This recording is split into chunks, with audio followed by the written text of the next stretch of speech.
Praise the lord. యేసు రక్తమే జయము. మన రక్షకుడు మన విమోచకుడైన యేసుక్రీస్తు పరిశుద్ధ నామములో అందరికీ వందనాలు. చిన్న ప్రార్థన ద్వారా ఉదయకాల వాక్య ధ్యానం చేసుకుందాము.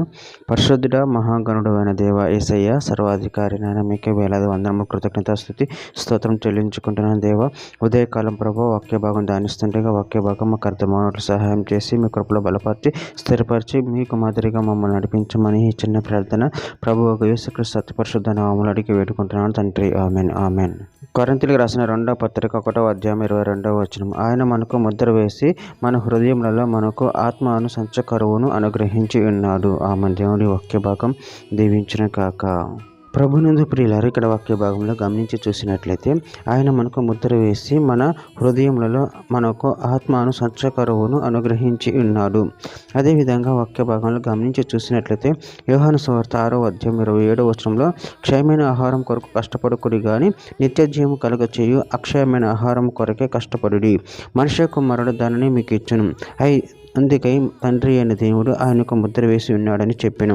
ఎఫెసీయులకు రాసిన పత్రిక 1వ అధ్యాయం 13-14 వచనాల్లో మీరున్న సత్యవాక్యమును అనగా మీ రక్షణ సువార్త విని క్రీస్తునందు విశ్వాసం ఉంచి వాగ్దానం చేయబడిన ఆత్మచేత ముద్రింపబడితే దేవుని మహిమకు కీర్తి కలుగుటకే ఆయన సంపాదించుకొనిన ప్రజలకు విమోచనం కలుగు నిమిత్తము ఈ ఆత్మ మన స్వాస్థ్యమునకు సంచకరువుగా ఉన్నాడు.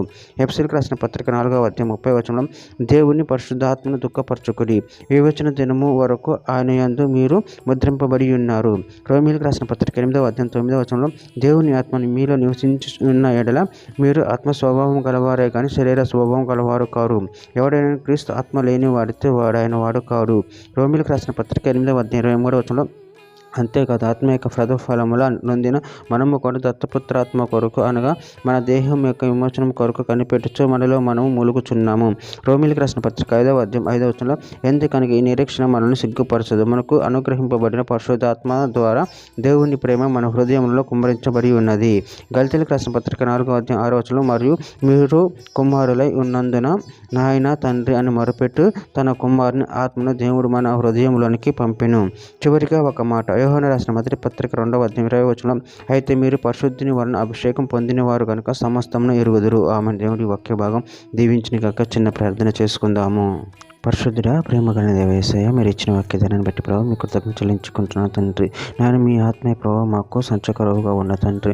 నేను మీ యందు మీ భయభక్తులు కలిగి మీ ప్రేమ కృపలో ఎదుగుతూ నిన్ను మహింపరచు కనపరచు శక్తులను అనుగ్రహించమని చిన్న ప్రార్థన చేస్తున్నాము అడిగి వేడుకుంటున్నాను తండ్రి. ఆమెన్.